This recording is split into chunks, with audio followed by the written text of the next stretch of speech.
నమస్తే, నేను మీ Ashok Kumar. Welcome to our channel.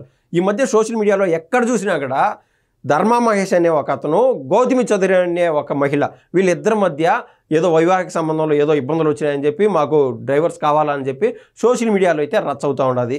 ఈ క్రమంలో వీళ్ళిద్దరి మధ్య రీతు చౌదరి ఎంటర్ అయిపోయింది. అసలు వీళ్ళిద్దరు ఊరంటే సింధూరం సినిమాతో పాటు మళ్ళీ డ్రింకర్ సాయి అనే సినిమాలో యాక్టింగ్ చేశాడు హీరోగా ఈ ధర్మా సాయి. ఇంకా ఇతని భార్య వచ్చి గౌతమి చౌదరి. ఈవిడ హైదరాబాద్లో 15 చోట్ల గిస్మత్ మండి అనే పేరుతో హోటల్ అంటూ నిర్వహిస్తూ ఉంది. కొత్తగా 16వ హోటల్ కూడా ప్రయత్నం చేస్తూ ఉంది. ఇది ఓపెన్ చాప్టర్. ఈ క్రమంలో ఈవిడ అసలు ఎంట్రీ ఎందుకు, ఈవిడ ఎంట్రీతో వాళ్ళిద్దరి మధ్య గొడవలు ఎందుకు వచ్చాయంటే, నిన్న మొన్న చూస్తే ఎక్కడ పట్టినా కూడా ఈవిడ ధర్మా మహేష్ వీళ్ళిద్దరూ ఒక ఫ్లాట్కి పోయి రాత్రి 12 గంటలకి పోయి పొద్దున్నే 4 గంటలకు బయటకు వచ్చినటువంటి వ్యవహారం అయితే మనకైతే కనిపిస్తుంది. అనేక చోట్ల ఈ మధ్య వీడియో ఫుటేజ్ రావడంతో ఇంకా గౌతమి చౌదరి అయితే నాకు ఈ భర్త వద్దనే వద్దు, అతను వేరే రూట్లోకి వెళ్ళిపోయినాడు, పూర్తిగా రీతు చౌదరి మోహంలో పడిపోయినాడు అని చెప్పి ఆవిడైతే మీడియా సమావేశాల్లోకి వచ్చి వాపోతూ ఉన్నది. అసలు ఈవిడికి ఎందుకు వాళ్ళిద్దరి మధ్య అనేది ప్రైమరీ క్వశ్చన్. ఈవిడే కన్నా లేకుండా ఉంటే వాళ్ళిద్దరి మధ్య గొడవలే జరిగి ఉండవు అనేది కూడా నెటిజన్లు అయితే తెలుపుతున్నారు.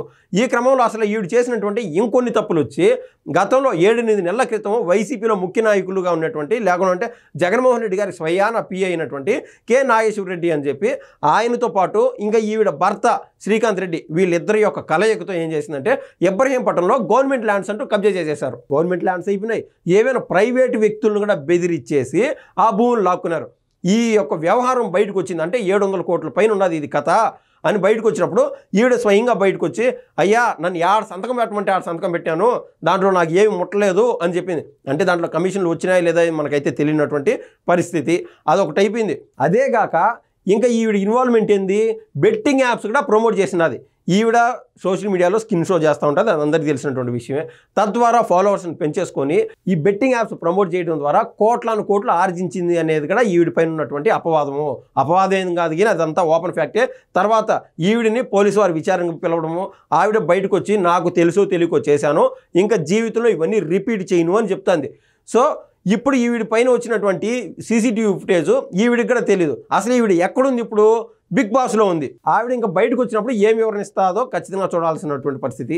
సో ఇప్పుడు బిగ్ బాస్ విషయానికి వస్తే, ఇలా ఎవరైతే వివాదాస్పదంగా ఉంటారో, ఎవరైతే స్కిన్ షో చేస్తారో, అలా కాకుండా ఇంకా ఇటువంటి వాళ్ళే బయట ఎన్ని వ్యవహారాలు నడిపినారో మనకైతే తెలియదు. కానీ బిగ్ బాస్లో చూసినా మనకు అర్థమవుతుంది. 2 పవన్లు ఉన్నారు. ఆ 2 పవన్ల మధ్య ఒకరోసేపు ఒకరిని పోగొట్టడం, ఒకరికి ఏదో తినిపించడం, ఇంకొకరికి ఏదో తినిపించడం, వాళ్ళ మధ్య ఏదైనా జరగచ్చు కాక. ఈ షో చూసేది ముఖ్యంగా ఫ్యామిలీ ఆడియన్స్ ఎక్కువ చూస్తారు. బయట ఎక్కువ వర్క్ చేసుకునే వాళ్ళు, లేదంటే నైట్ అవుట్లు చేసి ఏదో ఆఫీసులకు పోయేవాళ్ళు వీళ్ళు కాదు. ముఖ్యంగా గ్రామీణ ప్రాంతాల్లో కావచ్చు, లేకుంటే టౌన్ ప్రాంతాల్లో ఉన్న వాళ్ళు కూడా ఫ్యామిలీ ఆడియన్స్ చూస్తూ ఉంటారు. అది చూసేటప్పుడు నువ్వు బిగ్ బాస్ చూడకూడదు, నువ్వు నీ రూమ్లోకి పోయి చదువుకో, ఇలా చెప్పలేరు కదా. పిల్లల్ని ఎవరు కట్టడి చేయలేకున్నారు ఈ కాలంలో. ప్రతి పిల్లలు కూడా 10వ తరగతి కాదు, ఇంటర్ కాదు, 8th 9th ఎవరెవరి పేరులో చెప్తున్నారు. పలానా పవన్ అంటున్నారు, లేకుంటే తనూజీ అంటున్నారు, ఇంకా ఇదో ఈవిడ పేరు రీతు చౌదరి అంటున్నారు. రకరకాల అంటే వీళ్ళ పుట్టు పురోత్తరాలన్నీ చెప్పగలుగుతున్నారు. 7వ తరగతి 8వ తరగతి పిల్లోళ్ళు వాళ్ళందరూ వీళ్ళు చేసే వ్యవహారాలన్నీ చూస్తున్నారు కదా ప్రతిరోజు. వీడు ఎవరికి వెళ్తున్నారు, ఏం నువ్వు, ఆ చూపులేంది, ఆ కథ ఏంది, ఇలా చిన్న వయసు నుంచే చెడిపోతున్నారు పిల్లలు. ముఖ్యంగా మన ఆంధ్ర రాష్ట్రానికి సంబంధించిన వాళ్ళు అయితే అది మరీ దారుణం అయిపోయింది. ఏది ఏమైనా కూడా బిగ్ బాస్లో ఇటువంటి కొద్దిమేర అశ్లీలత తగ్గించి ఉపయోగపడే వ్యవహారాలు పెంచాలని చెప్పి సగటు ఫ్యామిలీ మ్యాన్ కోరుకుంటానే ఉన్నాడు.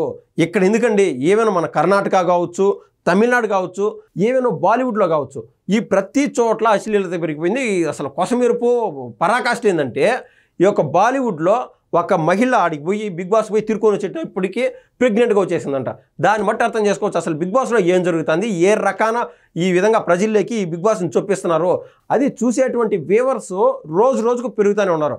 మంచి మన గడప దాటేలోపు చెడు ఊరంతా తిరిగి వచ్చేసింది అన్నట్లు ఈ యొక్క బిగ్ బాస్కి ఒక డ్రగ్ అడిక్ట్ లాగా అలవాటైపోయినారు. దీనిపైన అప్రమత్తంగా ప్రతి ఒక్కరు ఉండాలని చెప్పి కోరుకుంటున్నాను. దానికి శాంపుల్ ఉదాహరణే ఇలాంటి రీతు చౌదరి లాంటి వాళ్ళు. ఎవరైతే తప్పులు చేస్తారో, ఎవరికైతే డీఫేమ్ ఉంటుందో, లేకుంటే ఎవరైతే వివాదాస్పదంగా ఉంటారో అటువంటి వాళ్ళకి అవకాశం ఇస్తున్నారు బిగ్ బాస్లో. అది చాలా తప్పు. ఎవరైతే బాగా కష్టపడతాము, లేకుంటే ఈ ఆటలు వచ్చు, ఈ చెస్ బాగా ఆడగలుగుతాను, నాలెడ్జ్ ఉంది, ఇలాంటి వాళ్ళకైనా ప్రిఫరెన్స్ కన్నా ఇస్తే బాగుంటుందని చెప్పి సగటు నెటిజన్లు అయితే కోరుకుంటున్నారు. ధన్యవాదాలండి.